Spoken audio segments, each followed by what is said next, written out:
Wendy Hui Kyong Chun holds the research chair in new media in the School of Communication at Simon Fraser University.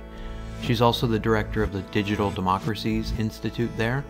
The Digital Democracies Institute is a group of scholars and stakeholders from around the world who collaborate across disciplines to research and generate more democratic technologies and cultures. Wendy herself has studied both systems design engineering and English literature, which she uses to understand contemporary trends and threats within digital media and emerging technologies. She's the author of books like Control and Freedom, Power and Paranoia in the Age of Fiber Optics, Programmed Visions, Software and Memory, Updating to Remain the Same, Habitual New Media, and Discriminating Data, Correlation, Neighborhoods, and the New Politics of Recognition. In what you're about to hear, Wendy and I talk about how existing network structures reinforce discrimination. She's one of a string of theorists who have been critical of what she calls the segregationist defaults that exist within these networks that we're supposed to assume are mechanical, other than human, and thus somehow devoid of prejudice. Instead, she says no. In fact, 20th century eugenics and 21st century data analytics both promote or presume segregation. This gives us a completely new way to approach the problem of political polarization. Chun argues that the assumption that people typically seek to associate with those that are like them, that look and think and act alike, this assumption about a seemingly intuitive human tendency to group together in a homogeneous way is an assumption that historically produces itself as a fact. So it's not that homogeneous groups will somehow just naturally clash with other homogeneous groups. It's that an unsustainable assumption about homogeneity and homophily as baseline realities has obscured the inherent democratic virtues of difference and a diversity of worldviews. This erases conflict, but not in the sense of finding a way to cope with it or resolve it. And so, especially in an algorithm-driven era, polarization proliferates with overwhelming force. We talk about these ideas that challenge the common sense assumptions that folks often have about the nature of contemporary technology, and also tackle things like facial recognition technology, the fact of artificial intelligence becoming an increasingly normal part of our lives. Wendy's point is that facial recognition, machine learning, these are used in insidious, often exploitative, and almost always in discriminatory ways, but that they don't need to be. AI, she says, doesn't need to be a nightmare that undermines and displaces human decision-making. What if these technologies were democratized? What if, and it may seem implausible, given the tech monopolies that silently govern many of our interactions through the diffusion of different technologies, what if there was a broader public power over these technologies? What if there was greater participation in deciding what AI should and shouldn't do? The point here is to, as she says, point to realities and futures that need to be rejected. Prediction does us no good without power. Rather than kind of jump into some of the really pressing political questions that you raise in your work, I wanted to start with a couple of definitions, just so we can kind of, get our coordinates in a sense. You write in a co-authored article titled Software Studies Revisited that the use of the word soft in software is gendered. And I guess this idea comes from Grace Murray Hopper's work, who you say makes the point that actually, quote, the term software was introduced to describe compilers for computers. What does it say to you that at the semantic root of much of the technology that's like driven the digital revolution, we have these binaries like software and hardware, master and slave? Do these distinctions inscribe certain logics into the technology that are hard to unlearn, do you think? Absolutely. I think that what's fascinating, though, about thinking through the history is that you also realize the extent to which these binaries don't work. So they don't simply bring out a certain logic and say that this logic will always be true, but also points to how the logic has always been called into question as well. So to give you the example in terms of hardware and software, so what was fascinating was initially everything was called software that wasn't the hardware. And so things like wiring, plug, plug configuration, so the machines could work on certain problems were considered software. And it was gendered because the configuring of these plugs was usually done by women. And these women were former computers. So the other thing we have to realize is that computers were first human. And at that time, during World War II, they were mainly women. And the logic of master and slave, which is key to things like flip-flops and to understanding a lot of the commands, and the very notion of commands, we give our computer commands, comes from that period as well. So Turing used to call his computers, he used to jovially call them slaves. And so there are all sorts of gendered and power relations that were in place in terms of the workplace, which got reinscribed as work and labor became automated. And we see that today still. Mm-hmm. I like that you say that these are actually not stable binaries at all, that they part of the point maybe of digging up these histories, talking about them, is to show how unstable, kind of contingent they were and are. And the other word I guess I was hoping you could unpack for us in terms of its history is algorithm, which is a word that's kind of shrouded in secrecy now, almost associated with secrecy. But you describe the interesting roots of that word in your book, Discriminating Data, noting that it's a corruption of an Arabic name, actually, or part of an Arabic name, al-Khwarizmi, a reference to one of the most important Islamic mathematicians who introduced algebra and the Arabic Hindu system of numbering to Western Europe. And like here again, like we have this history that sort of is obscured. And I guess I wonder, like, is there a certain Eurocentrism at the heart of algorithmic media that we might need to sort of account for in the obscuring of that particular history? Yes. And I think what's also key about that is if you think about the very notion of algorithm as coming as a simplification of a name, it also gets us around and through the question of agency, right? So a lot of people consider algorithms to be machinic, there's no agency involved. But if we think that it comes from a name, it immediately brings up questions of the imbrication between humans and methods, and also gets us to think beyond the notion that somehow algorithms are outside of agency. And just to go back to the master and slave example again, in terms of calling things into question and why that's productive, is that first of all, the whole master-slave dichotomy, which presumed that the slave just does what the master calls on them to do, of course, has been challenged historically. One can think of Hegel, one can think of all sorts of instances which have shown that it's actually the people who are deemed to be the slaves or the servants who do the work. And part of the anxiety that is provoked is because the quote unquote master actually realizes that they rely so much on the slave or the servant.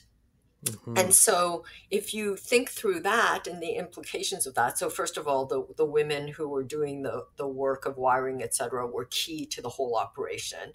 But if you think of now the anxieties that we have around AI and the AI apocalypse, it comes from the fact that we're still treating our technologies as slaves or servants who should simply do what we say. And that historically has never been true. And so a lot of that anxiety is that the master position is being undermined, which of course it is.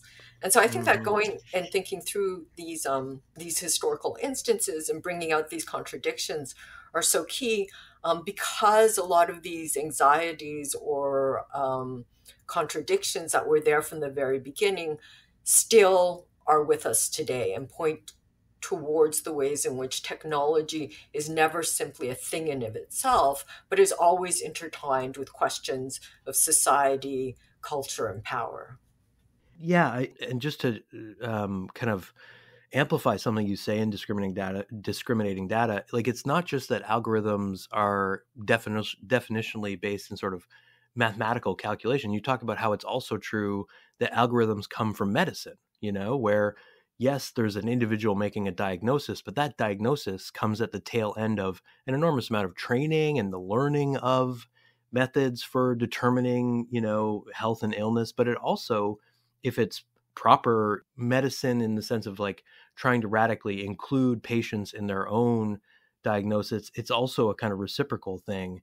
So I just, I found that really interesting to kind of think through. But you mentioned artificial intelligence, and that is certainly something I really wanted to ask you about because, there's been so much focus recently on kind of predicting the future impacts of AI. You talk about this kind of artificial intelligence apocalypse. But recently, there's been a specific kind of renewal of interest in the impact of AI on like creative labor, which has for a long time been kind of seen as the frontier of what AI can do, like a general intelligence that's capable of creating art or creating essays or what have you. So the rising popularity of DALL-E or DALL-E 2, this machine learning model developed by OpenAI to generate digital images from like natural language descriptions. Now ChatGPT, these AI generated essays that seem to be frightening university administrators across the board.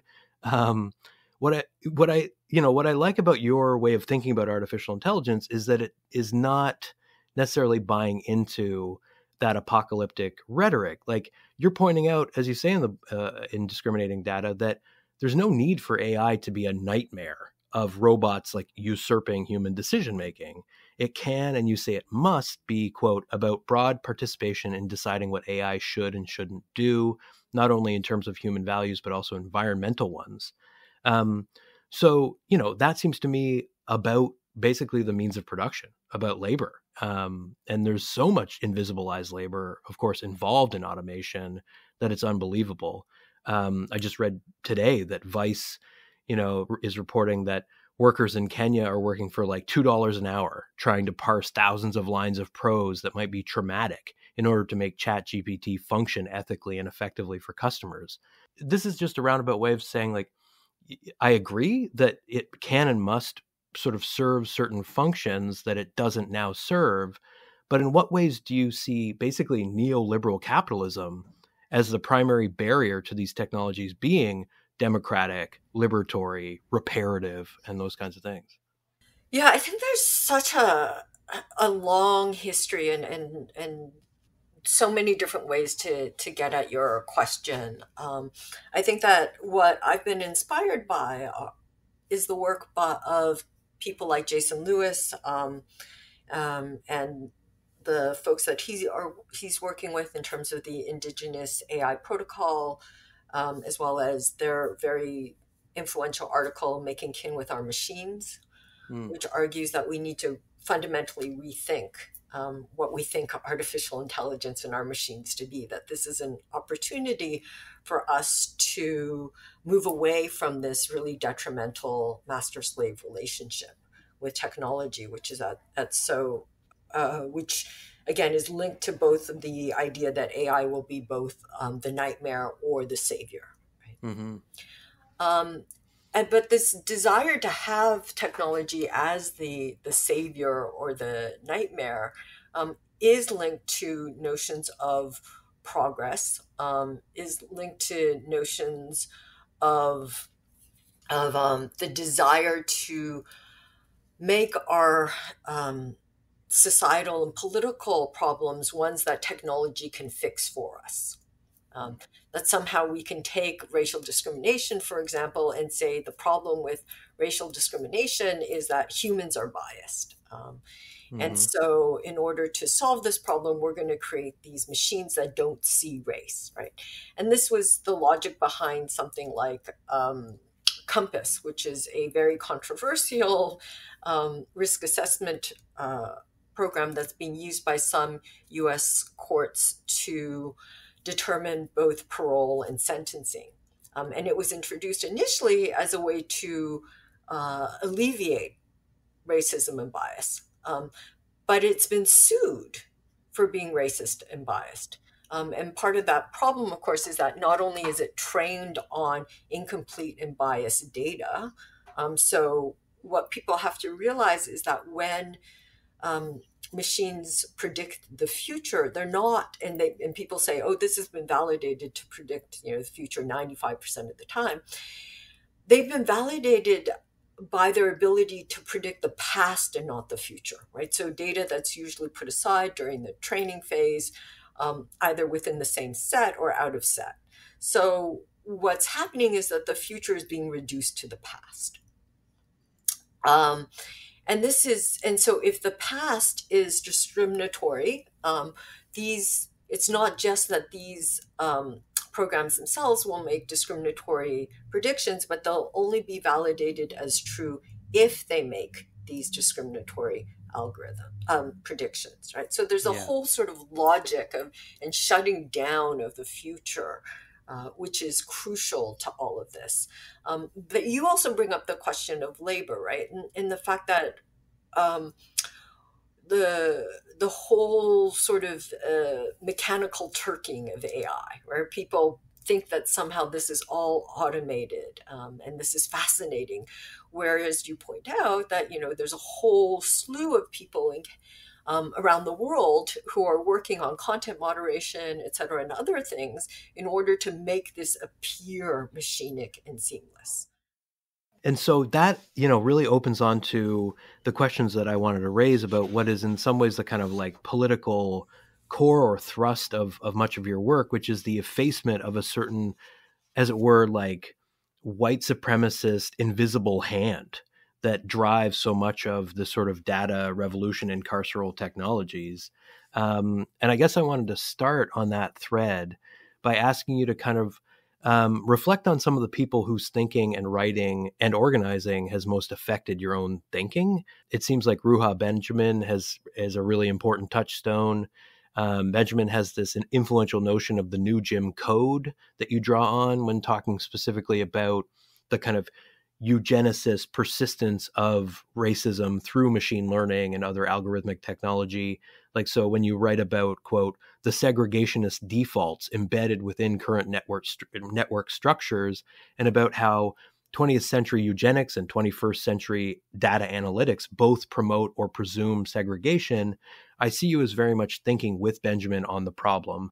And so I guess, what is important about Benjamin's insight that this new Jim Code is a kind of hidden technology of control, in the sense that racism is, as she puts it, both magnified and buried under layers of digital denial?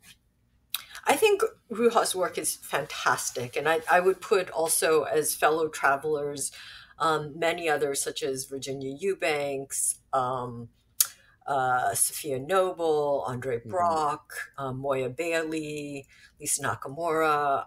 There's been a lot of people, and some of us have been writing about this for a very, very, very long time. And so there's a whole group that I've been in conversation with. And I think that what's so key about Ruha's work is that she brings out the notion of the default, and how whiteness is a default in many of these technologies. And I think that one thing that's key in terms of thinking through segregation, for me, the way in was and my way into eugenics was different, because I started from some of the fundamental principles within data science, like correlation, which is intimately linked with eugenics, and homophily, which is intimately intertwined to racial segregation in the US. In fact, comes from studies of racial segregation in the US. And I think it's important that we all speak to each other and have different approaches into the topic, because it's a huge topic and there are different ways to understand and think through them. Absolutely. And so, Benjamin says that this tech is promoted and perceived as more objective, right? You kind of touched on that, but then points out that if we look deeper at the data, which she does, we see the reinforcement of all kinds of existing biases. You talk about the lawsuit against Compass. The example she gives is that in a recent audit of California's gang database, not only do Black and Latinx people constitute 87% of those listed, but many of the names turned out to be babies under the age of 1. So it's a ridiculous notion that this thing could be an objective means of sort of policing society.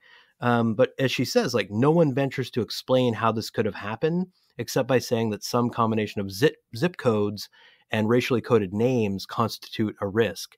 So there is this group of people who are sounding the alarm on homophily, if I'm pronouncing that correctly, and its discriminatory kind of force.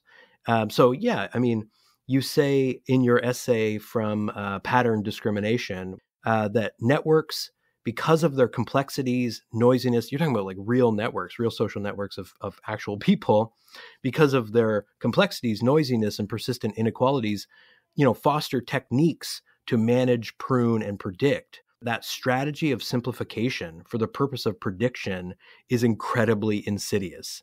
So I guess, I was hoping you could unpack this idea that homophily, the sort of structural sorting of people according to neighborhoods and similarities that are presumed to bind people together, is like so deeply problematic, both historically and in the present. Yeah, the other name I would put out there is Rashida Richardson, because her work on police databases has been absolutely key in understanding how incomplete and dirty they are, and the impact of dirty databases on the US legal system. And so in terms of homophily, it's, and also clearly Oscar Gandy and his really groundbreaking work in terms of thinking through sorting and the impact of sorting in what he calls rationalized racism. I think that homophily is a slightly different way into this question, but it's so key because, going back to your question of neoliberalism presumes that the individual is the driver behind everything, right? It goes away from structural factors, or rewrites structural factors as things like personal intent. And so homophily, which is the notion that similarity breeds connection, that birds of a feather flock together, right, is at the heart of all recommender systems and much social media networking itself, right? So this is the idea, of course, that if you like something, you'll get recommendations of other things that are like it, or that things that people like you have bought. Now, this is accepted somehow as the default, that this is just the way the world works. Now, what's fascinating is that the term homophily comes from studies of US residential segregation. In fact, one biracial housing project. And the folks who started the study at the Bureau of Applied Sociological Research at Columbia actually didn't think that homophily was the only form of friendship formation. In fact, they coined the term heterophily too, which is the idea that opposites drive friendship formation as well. And they found in their study actually that status homophily wasn't absolute, except they argued in terms of gender and race. And they argued that this was so because of value homophily, that the idea that somehow people align with others based on their own values. But to make this case, they did things that we would now, statistically speaking, and within the realm of statistics, really question, right? So in order to show that homophily existed, what they did was they said that people who were liberals over-selected liberal friends, and people who were illiberal over-selected illiberal friends. But in order to make this point, right, they did this survey of 400 families, every single family within this biracial housing project. But in order to make this point, they threw out all the responses of Black residents. And not only that, they threw out a good portion of the responses of white residents as well, because the way they defined liberal and friend and illiberal as friend was very interesting. So they asked everyone who their three closest friends were, irregardless of where they lived, whether they lived in the project or not. And then they asked them, do you think people in the projects, the races in the projects, get along? And they asked them, do you think people who live in the projects, that these projects should be biracial? And you were considered liberal if you said yes to both. It should be biracial and the races get along. You were illiberal if you said no to both. And you were considered ambivalent if you said that the housing project shouldn't be biracial, but the races get along. And so the largest category of white residents were ambivalents. They took that out because they argued that ambivalents were an unsteady category, that eventually they would have to become either liberal or illiberal. They took out all the Black residents because they said there weren't enough Black residents with illiberals who had illiberal friends or ambivalent friends. So this notion that similarity breeds connection is based on a massive erasure of evidence.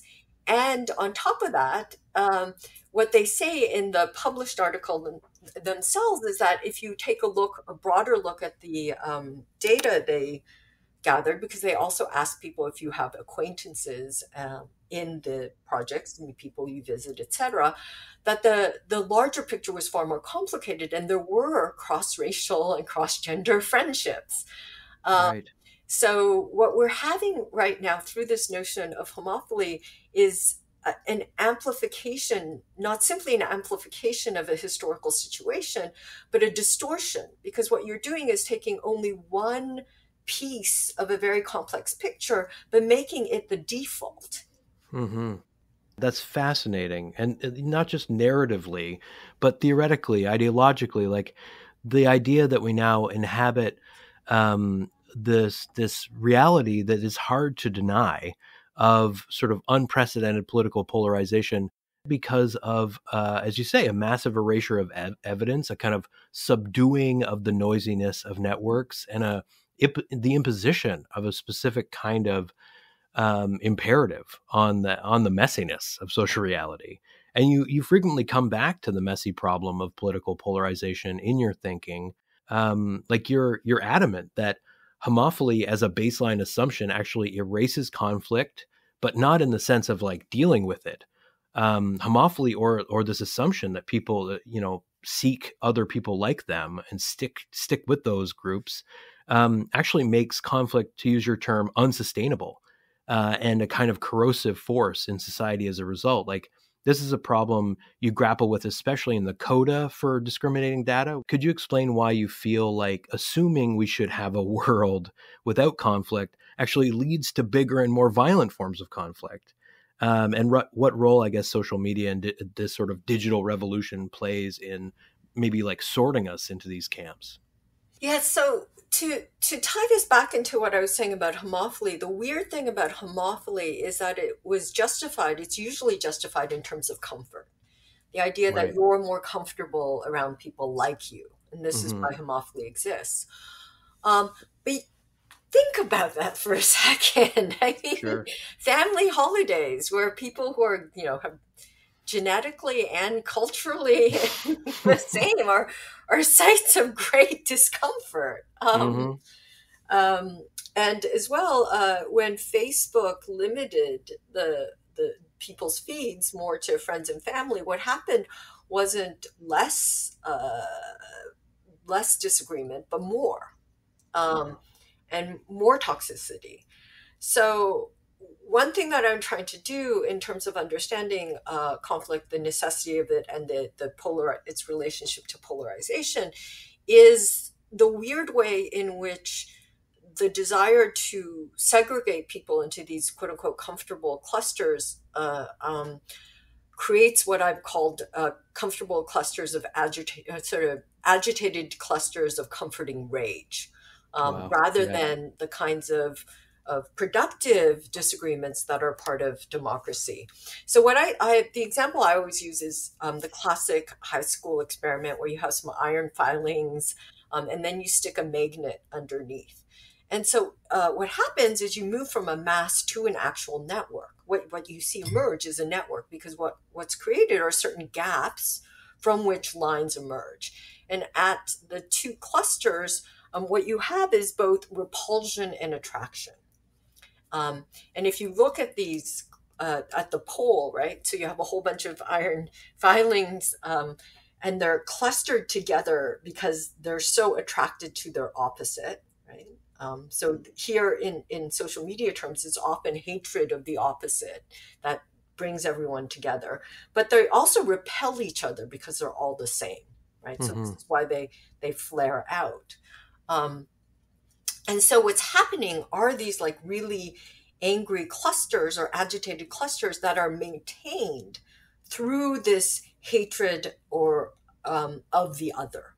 And what's happening now is that majorities are being formed not by appealing to things that are common, but rather taking these angry clusters and stringing them together. And why this matters is because, again, in terms of homophily, what matters aren't your banal likes. It's not like you like Harry Potter. Right? No one's going to form a very agitated cluster around that.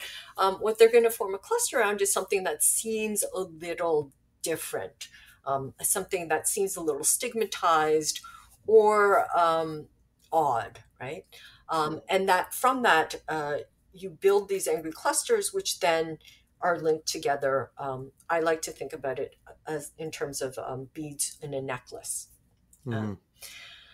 But so if you have these sort of angry clusters, what you don't have are these discussions and these ways of engaging around issues that need to be discussed respectfully, and in terms that don't presume that we should all be alike and that we need to be alike in order to agree or disagree.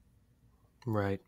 Yeah. I mean, to me, that is such a helpful unpacking of this sometimes, too crudely cast into the conversation notion of like echo chambers or silos. Like those are useful metaphors, but sometimes I feel like they obscure more than they kind of reveal. I did want to ask you about your recent article with Javier Ruiz Soler on the rise of right-wing extremism in Canada. The essay is called Regionally Alt-Right, and it discusses the creation of these really isolationist, kind of oppositional right-wing communities online.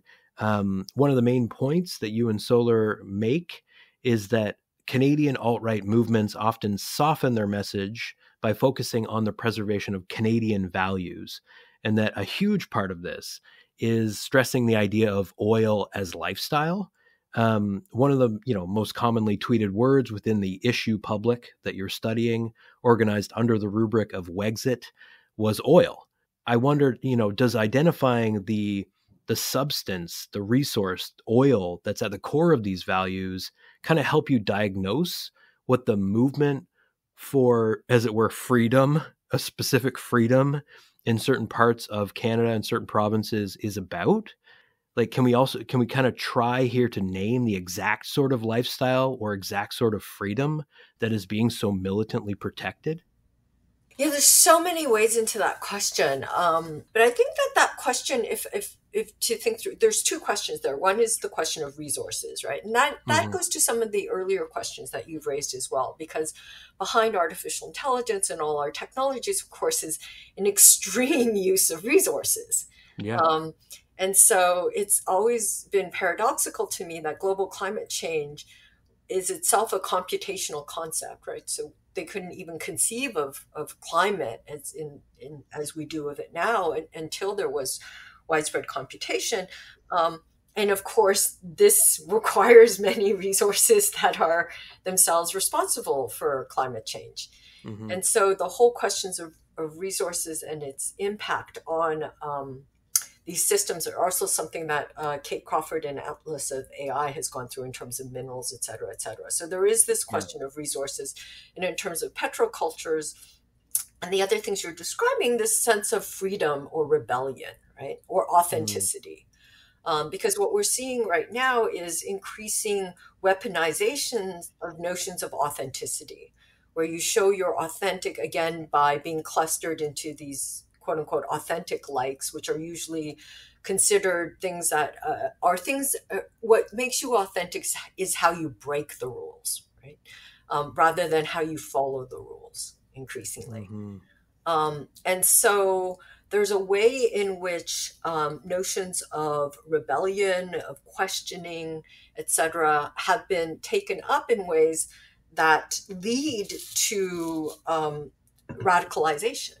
And what I find most troubling isn't that people now distrust certain sources, right, or institutions, because I think democracy is based on questioning, but rather that their distrust of certain institutions leads to a profound trust of even more dubious sources, like the notion of the black pill or the notion of QAnon, etc.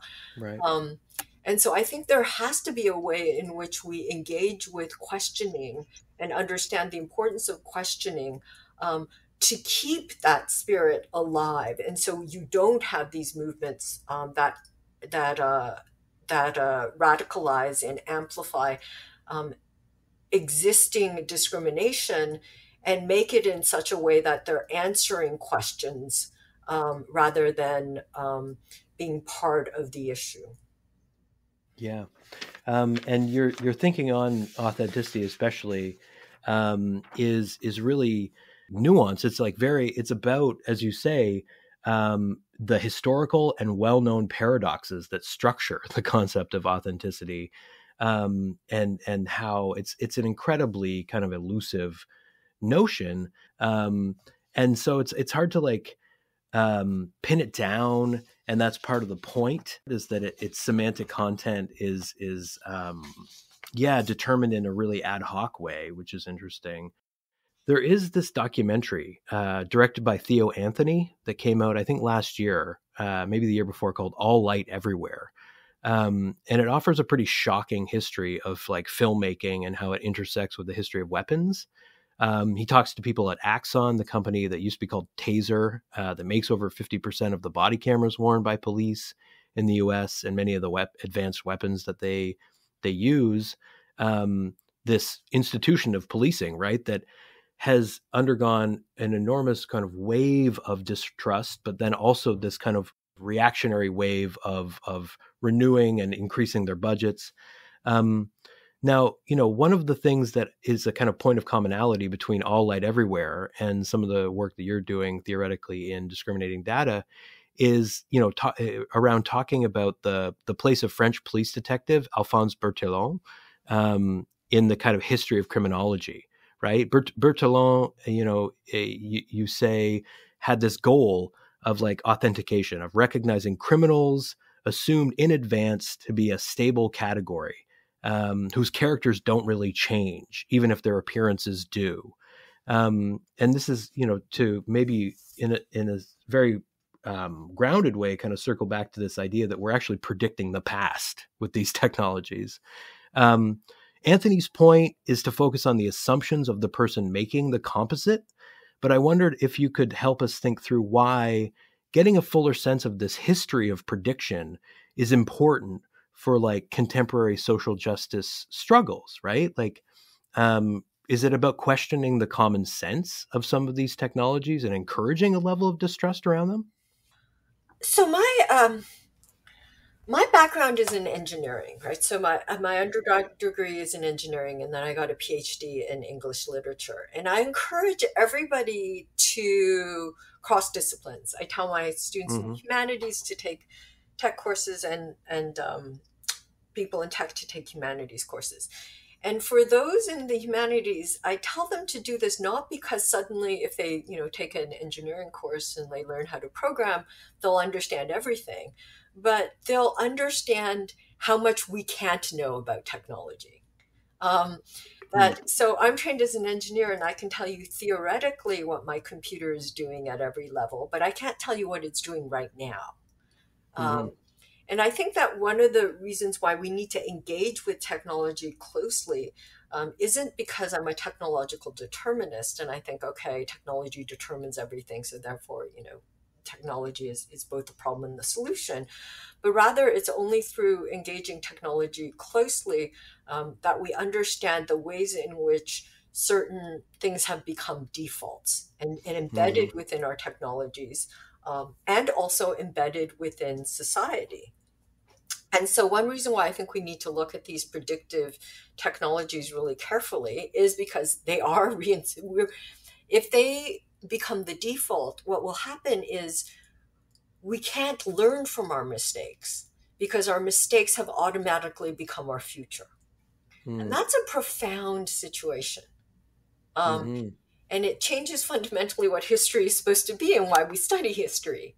And that if you think through, text mining, et cetera, that you pointed out, that's becoming ever more popular, if it itself is built on certain electronic texts, et cetera, which themselves have been generated using these, we're in this really horrible funnel.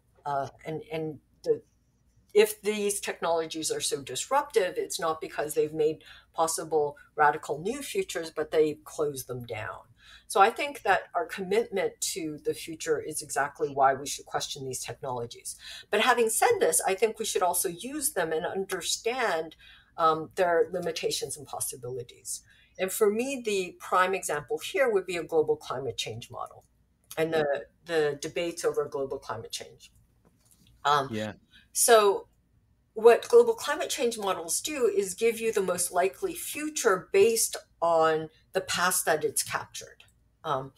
But the point of global climate change models is not at a basic level to be correct. Like the modelers don't want to find out if their predictions about what will happen in 2050, if we keep doing this, they don't want to know if these predictions are correct. The goal of these models is for us to act in such a way so that their results don't become verifiable because they draw on certain truths. And so I think that one thing that's absolutely key, and then when a model says, look, the temperature is likely to go up by 3 degrees Celsius, we don't then try to fix the model, we try to fix the world. And I think that a lot of these discriminatory predictive systems like COMPAS, which is what many of us talk about, what they reveal are, if we read them across, like against the grain, is the systemic nature of racism.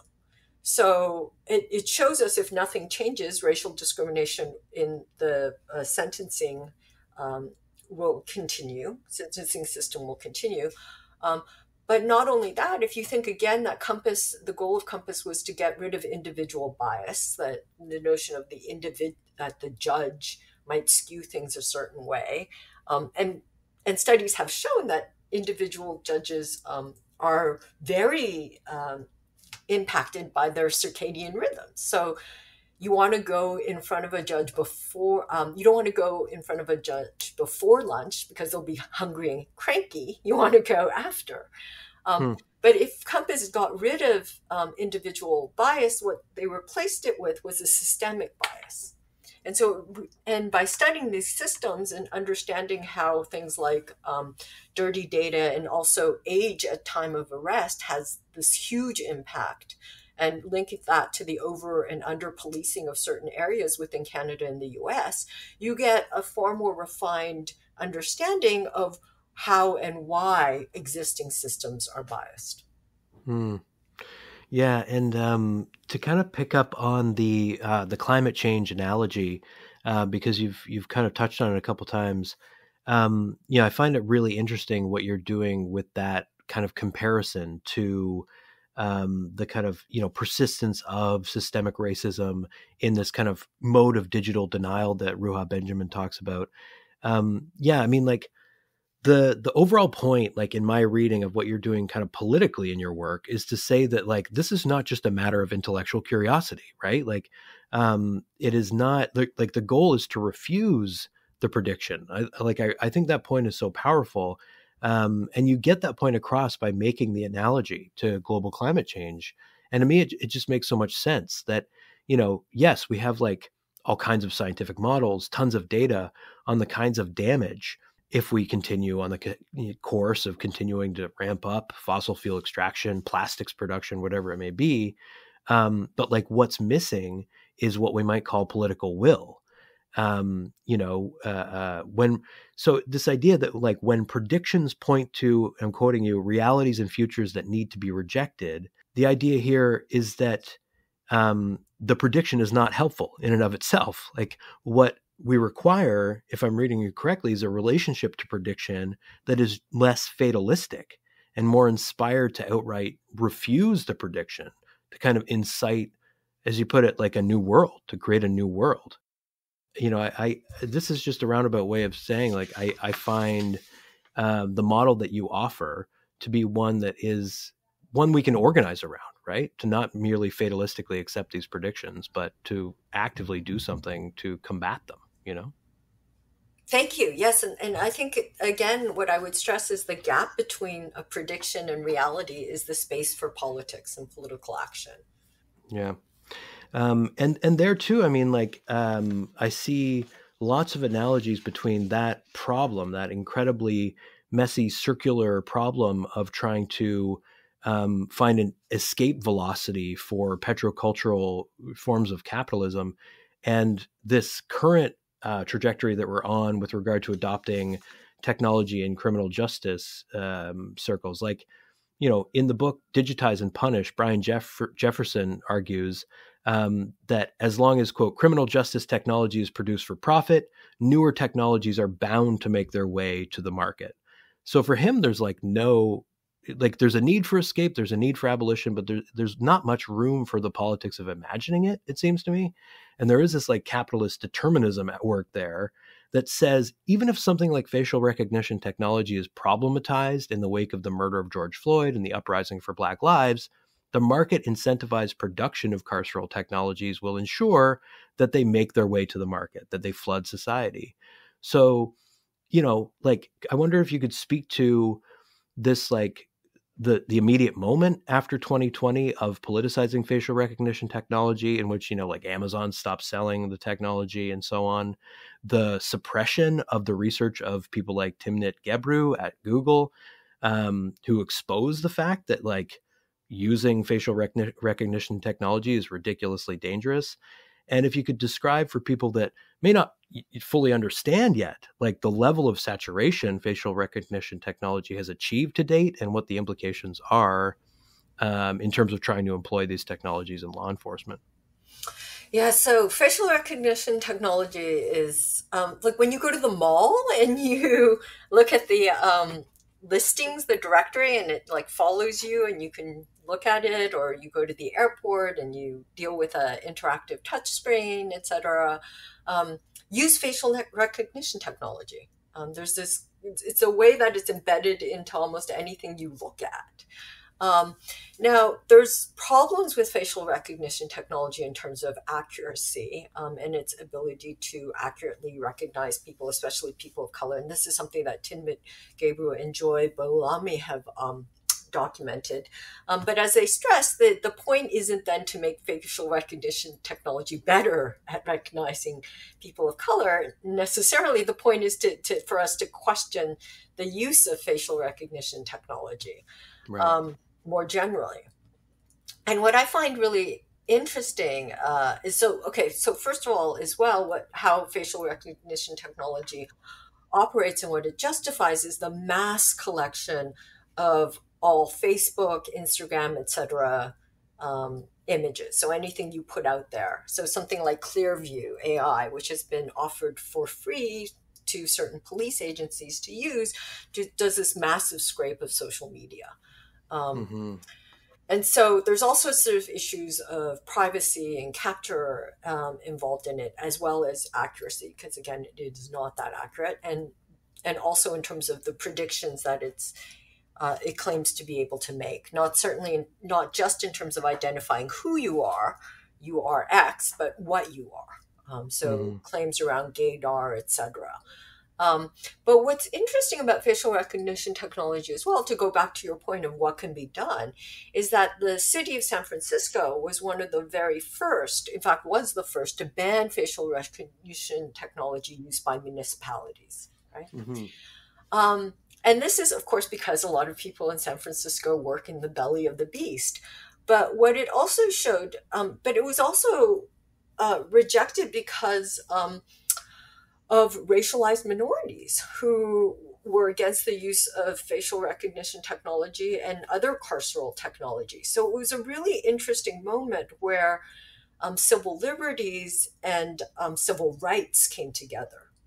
And I think that these moments of coming together are key because civil liberties and civil rights shouldn't be opposed. Right. And they aren't opposed. And what's also very important is that a lot of the discussions now around harms, online harms, have been done in terms of freedom of expression. Like when you take away somebody's freedom of expression, and so by abusing them, right? So I think that the questions that we need to think about in terms of these moments of promise are the ways in which we need to think expansively with others about these problems that face us. Mm-hmm. And, I see the impact of your research being to kind of broaden and just like deepen that conversation.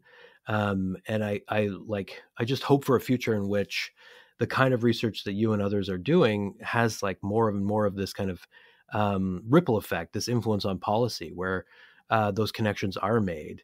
And so, yeah, I mean, the last question I really wanted to ask you was about sort of imagining where that groundswell will come from. You and others are part of a growing group of communicators that are clearly speaking to people's growing concerns about the role of digital technologies in the networked world. Public sentiment about the place of the internet, social media, algorithmic regulation of kind of individual and collective agency is not so supportive anymore, And yet, as you point out in Discriminating Data, there is a certain irony there because new media still contains this kernel of utopianism. You write that, quote, cyberspace was supposed to usher in a new era of global democracy, equality, and prosperity, but that basically the internet has become a nightmare, spawning worldwide surveillance networks, greater polarization, violence, extended pandemics, and planet-wrecking levels of consumption. Even the promise of machine learning has largely begun to, as you say, exacerbate existing inequalities. So in the face of this thing that you call hopeful ignorance, you're calling for a more rigorous and solidaristic culture of care, I think, and contestation. I guess this is the hope question. I hate to do it, but where and when do you see that emerging? Do you see it happening both inside the university and outside? Is it one more than the other? And are you encouraged basically by what, some have called the techlash? I see it everywhere. I see people who don't like being tracked. I see people everywhere who are deeply, who want a better world in terms of global climate change. I see all sorts of movements and people who are concerned. But I think that's one thing is so key about in terms of building this groundswell or larger movement is that we have to engage and displace both the nightmare and the utopia. So, because the problem isn't that somehow these technologies are simply nightmares.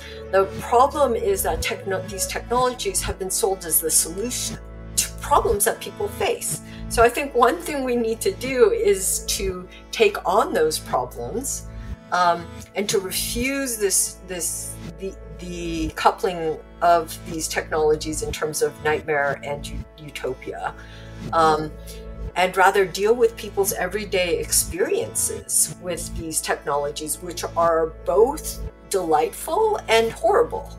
I formally have said, new media at its best is wonderfully creepy. And I think that we need to deal with this wonderful creepiness in order and acknowledge this wonderful creepiness in order to take on this amplification of surveillance and discrimination and polarization that we're facing. Yeah, I really appreciate the way you put that, but also just making this time to talk to me about the work that I'm still kind of just trying to parse and apply, in in my own thinking and my own teaching. So it's been a real pleasure talking to you. Thanks very much. Thank you so much. It's been a pleasure.